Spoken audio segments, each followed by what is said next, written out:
An oil change is supposed to be the safest thing you can do for your engine. You're giving it fresh oil, a clean filter, protection for the next several thousand miles. Nothing about that should cause damage.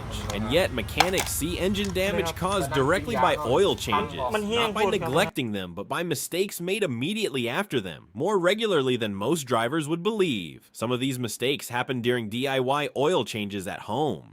Some of them happen at quick lube shops by technicians who are moving fast. All of them are completely avoidable once you know what to watch for. Today I'm going through every critical mistake that can damage or destroy an engine in the minutes and hours immediately following an oil change. This is the part of oil change education that nobody talks about. And it's the part that can undo everything you just did for your engine. Let's start with the most dangerous one, overfilling. This is the mistake that Just Answer Auto expert Chris Pyle identifies as the #1 oil change error that ruins engines. And the reason is pure physics that happens the moment you start the engine with too much oil inside. Here's the exact sequence of events. Your crankshaft sits near the bottom of the engine, spinning at high RPM during normal operation. It's positioned close to the oil pan where the oil collects. When the oil level is correct, the crankshaft clears the oil surface and doesn't make contact with it during operation. When you overfill by a quart or more, the oil level rises to the point where the crankshaft begins hitting the oil surface as it rotates. At engine speeds, this isn't gentle contact. The crankshaft is moving fast enough that it doesn't push through the oil, it beats it.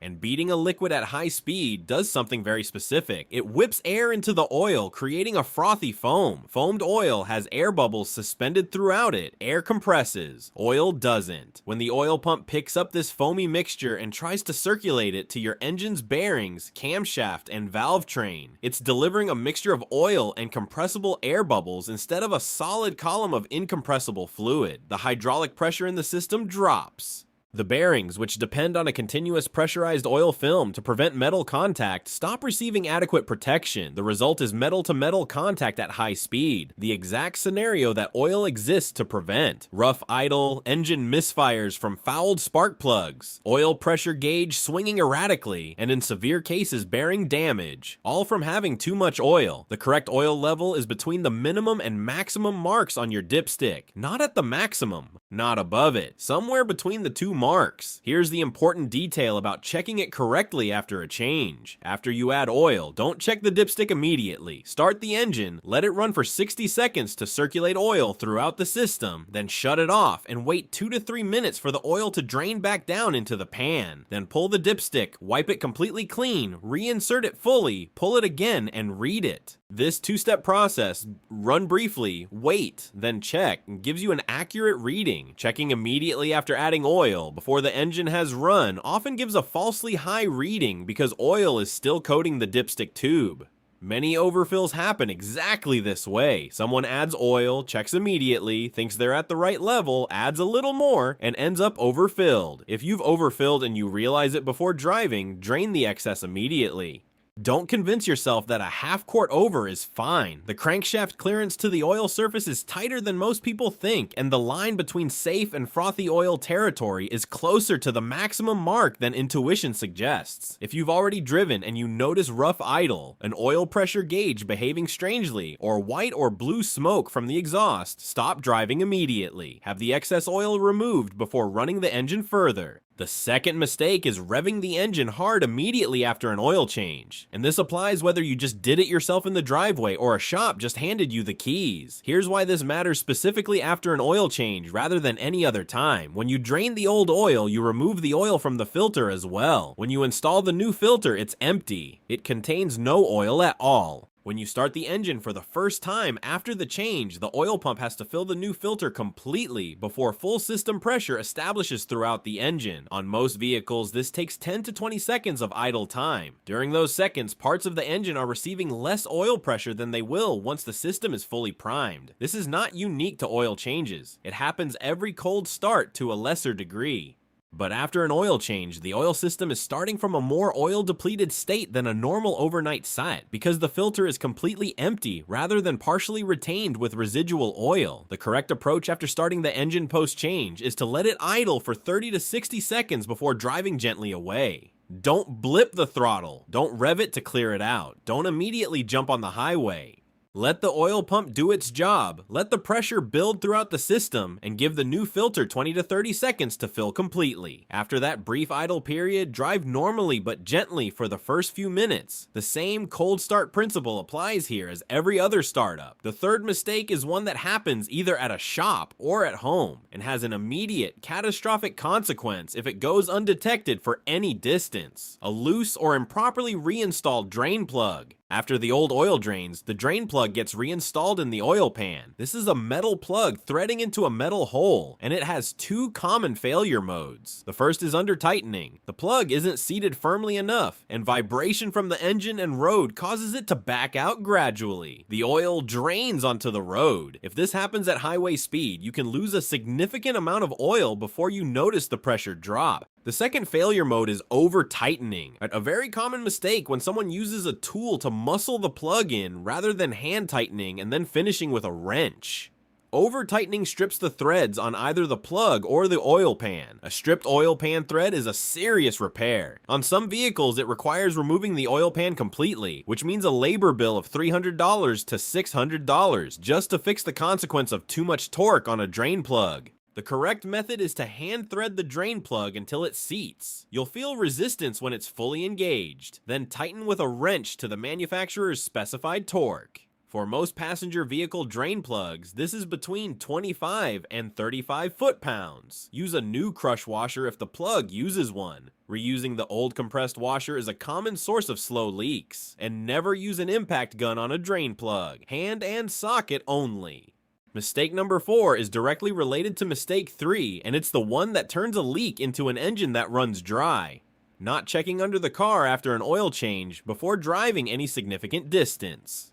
Whether you did the change yourself or a shop did it, the 2 minutes it takes to look under the car before leaving is some of the highest return 2 minutes in all of vehicle maintenance. What you're looking for is any fresh oil dripping from the drain plug area or the oil filter. A drop or two of oil on the floor immediately after a change is often just oil that was on the exterior of the filter or the drain plug area from the change process. It doesn't necessarily indicate a leak, but if you see oil actively dripping after the engine has run briefly and been shut off, that needs to be investigated before the car moves. A slow drip becomes a full leak under highway driving conditions. Check under the car every time before driving away. The fifth mistake is something that quick lube shops are specifically prone to because of the speed at which they operate, and it's the one that every customer should verify before leaving any shop: failing to reset the oil life monitor or the oil change reminder. This might seem like a minor administrative detail rather than an engine damage issue, and it is minor on its own, but here's the practical consequence. Your oil life monitor is your primary reminder system for the next change. If it's still reading from the last cycle after your fresh oil is installed, it may show you as overdue immediately, which some drivers interpret as a sign that something went wrong. Or it may never alert you correctly for the next change interval, because its timer isn't counting from the right starting point.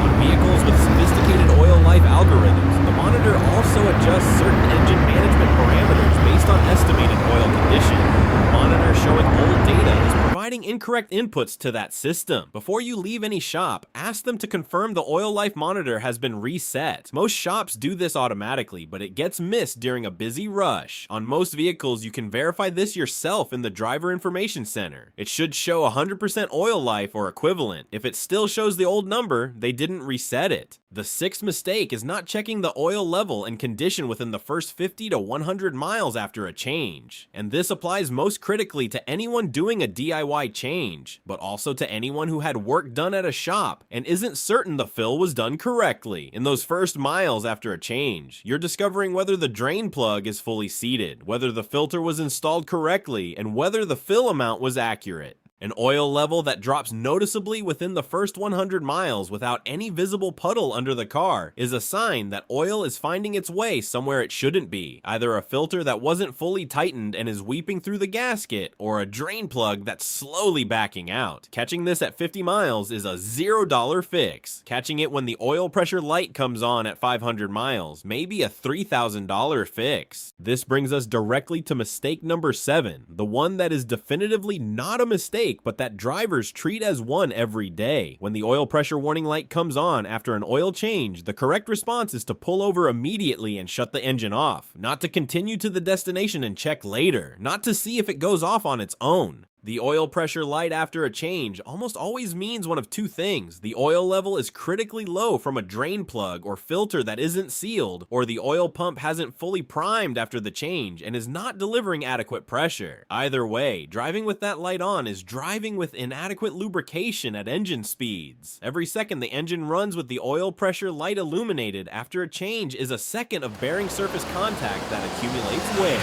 Pull over, shut it off, check the oil level, look under the car for leaks. If the level is fine and the light persists after restarting, have it towed rather than driven. Mistake number 8 is one that specifically affects DIY oil changes, using the wrong oil filter. Oil filters are application specific. The bypass valve, the internal pressure relief valve that opens to allow oil flow when the filter is cold or clogged, is calibrated to the pressure specifications of your specific engine. A filter with a bypass valve that opens at too low a pressure will allow unfiltered oil to bypass the filter media and circulate through the engine during cold starts. A filter that doesn't fit the threads correctly may cross-thread and leak, and a filter without the anti-drainback valve that your engine requires will allow oil to drain out of the filter when the engine is shut off, meaning every startup after an oil change is a dry start for the extra seconds it takes to refill the filter.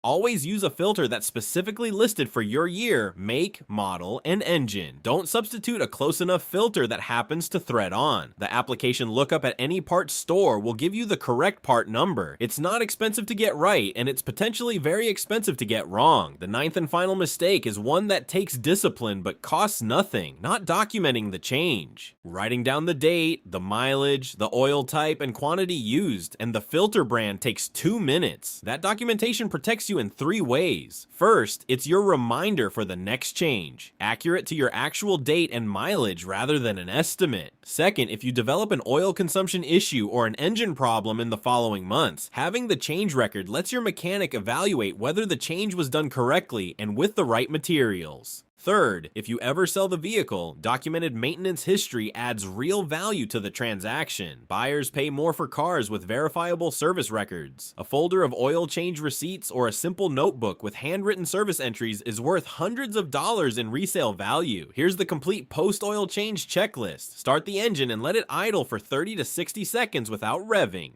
While it runs, look for any oil pressure light. If it comes on and stays on, shut the engine off immediately. After the brief idle, shut the engine off and wait 2 to 3 minutes. Check the oil level with the correct dipstick procedure. Wipe, reinsert, pull, read. Verify the level is between the MI and max marks. Look under the car for any drips from the drain plug or filter area. Confirm the oil life monitor has been reset. Drive gently for the first few miles. Check the oil level again at 50 to 100 miles. Document the change with date, mileage, and oil specification. These steps add 10 minutes to your oil change process. They're the difference between a clean, protective service and a service that quietly damages the engine it was supposed to protect. If this was useful, hit the like button, drop a comment, and tell me if any of these have happened to you. I've heard some expensive stories, and I read every single one. Subscribe for more honest, practical car information with nothing to sell you and no exaggeration. There's a lot more coming.